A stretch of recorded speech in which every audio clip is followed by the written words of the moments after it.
Hey everybody, it's Malik here. Hope you're having a great day. And I'm going to post something a little off topic tonight, but I need your opinion on this. I need your comments on these. Um, I'm in the middle of writing a white paper, uh, concerning um, the Computer Abuse Act and the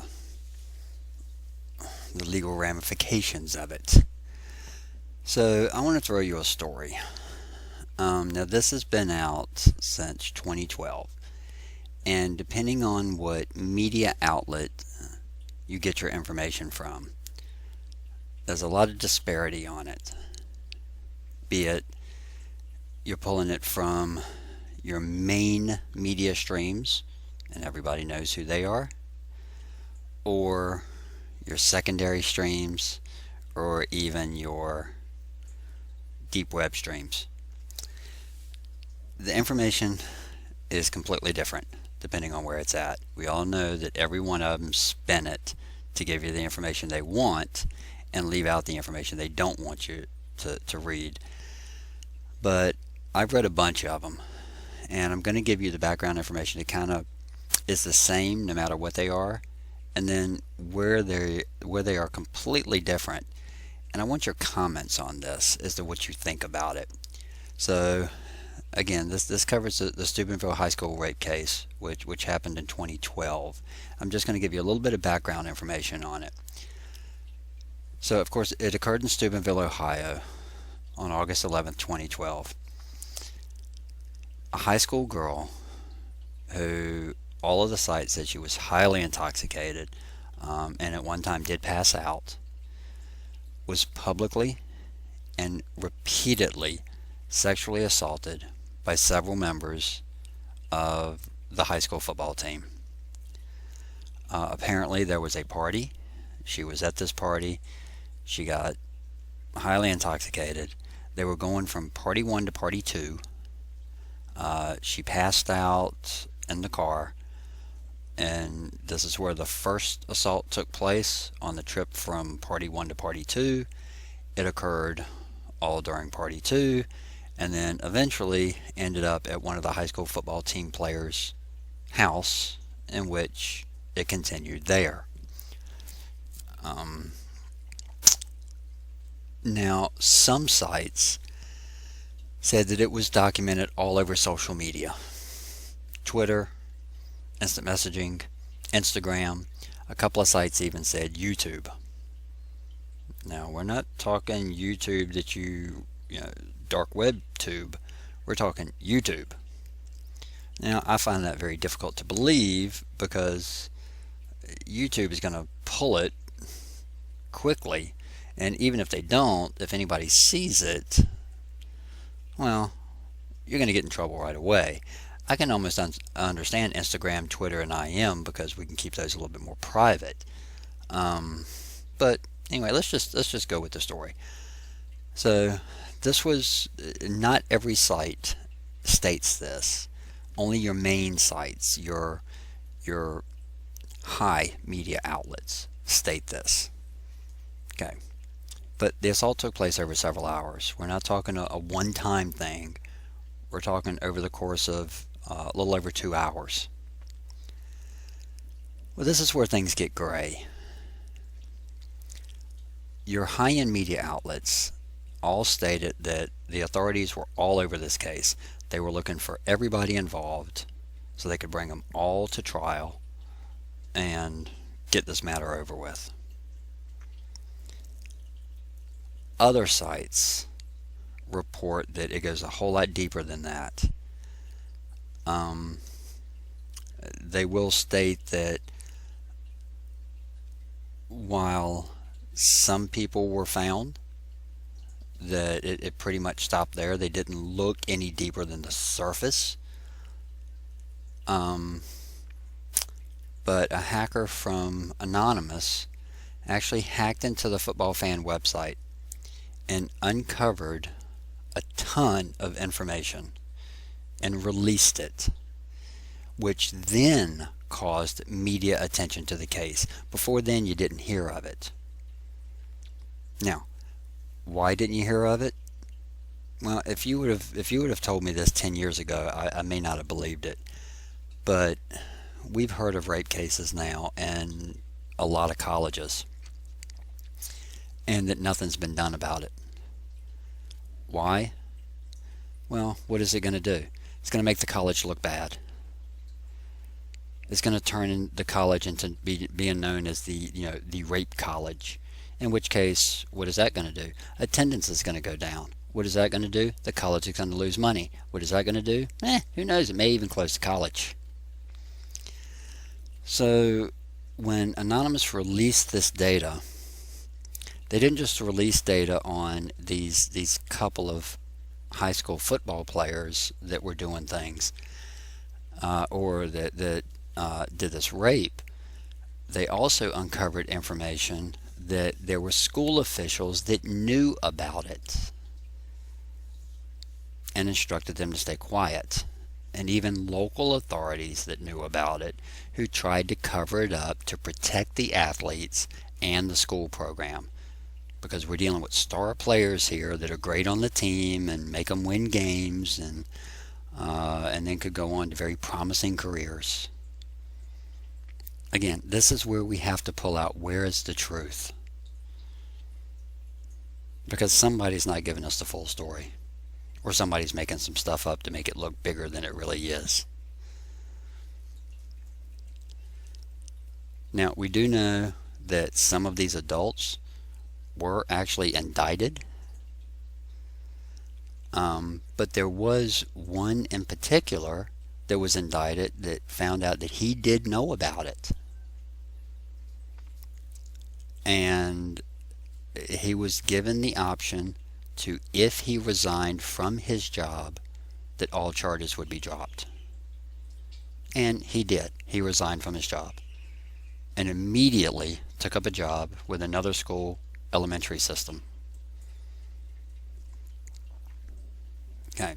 Now, did this come from the authorities finding it on their own, or did this come from after Anonymous released all this information, which made the authorities do something, because now it's public? So that's where we gotta figure it out. Well, this was the outcome, and this is the part that I'm really doing my white paper on. The rapist, the ones that beyond the shadow of a doubt were found to perform these acts to this girl over a couple of hours, received no more than 2 years in jail. And they're out now, because they were put in jail in 2013. They're now out. The hacker who exposed the information faces a maximum of 10 years in prison and a $250,000 fine for the Computer Abuse Act. He gets to appear in front of a judge on March 2017 to see what his outcome is going to be. He also had a co-conspirator who pled guilty to hacking the website, and he'll be sentenced in December.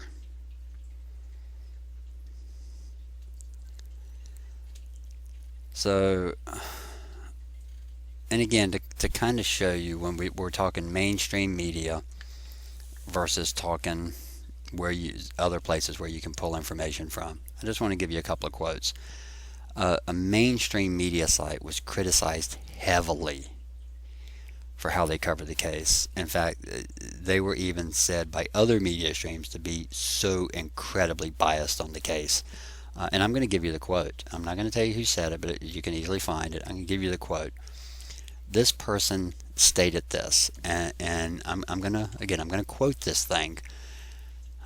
They stated it was, quote, incredibly difficult, even for an outsider like me, to watch what happened as these two young men that had such promising futures, star football players, very good students, literally watch as they believed their lives fell apart when the sentence came down.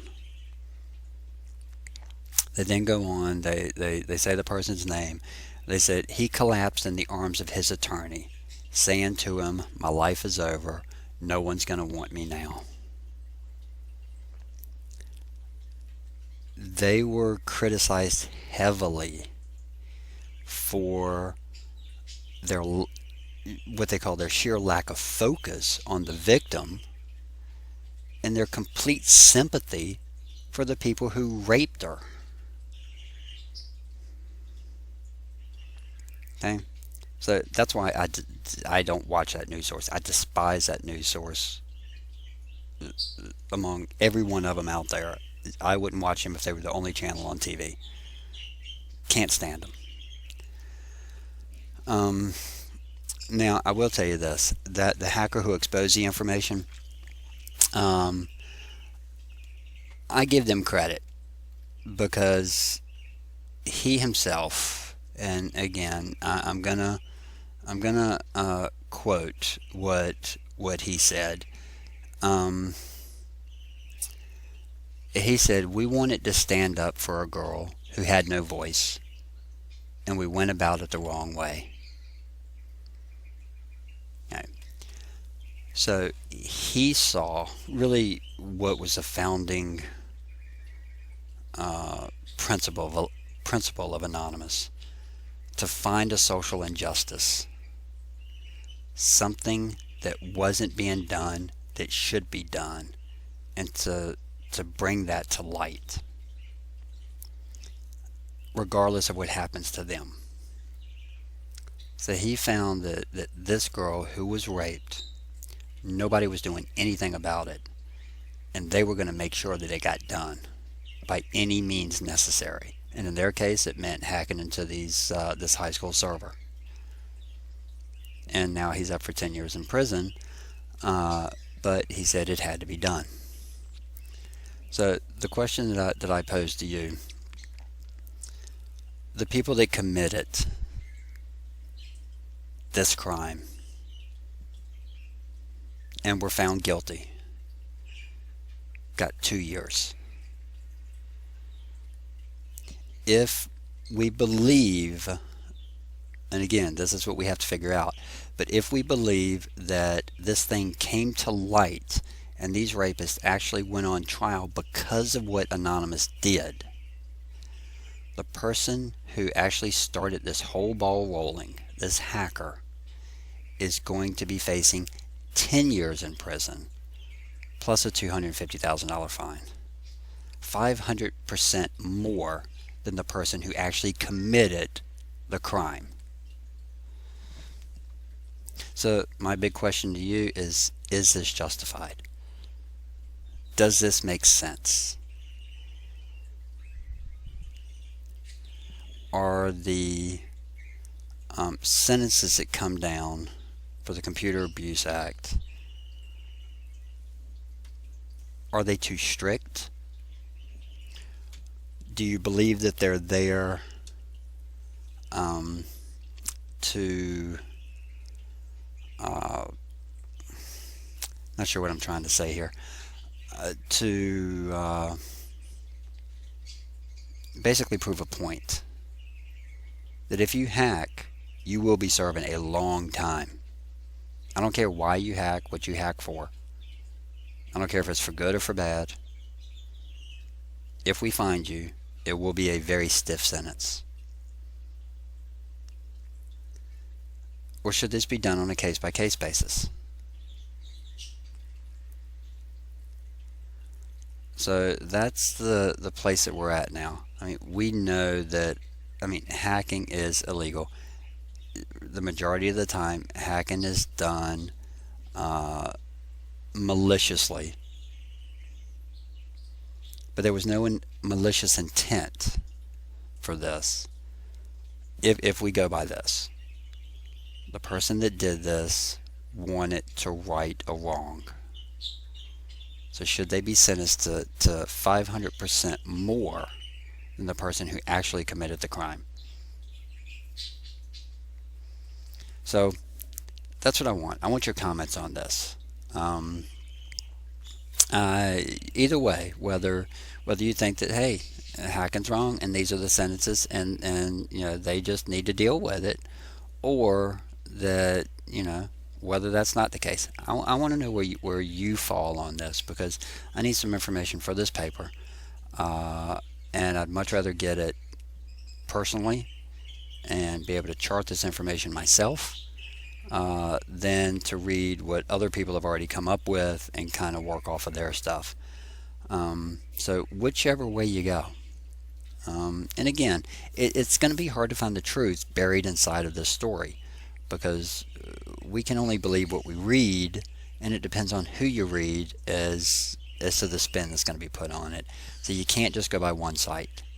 I mean, Wikipedia is going to have one thing, CNN is going to have one thing, NBC is going to have one thing, Fox is going to have one thing, the Hidden Wiki is going to have one thing. Everybody's going to have different spins on it. We just have to pull all this information together and try to sort out the truth ourselves, because nobody's going to give it to us. So I want to know your input on it. So let me know what you think. Drop it in the comment section. Like the video. Let me know that you're seeing these things. But this is going to help me out a huge amount in getting this paper published.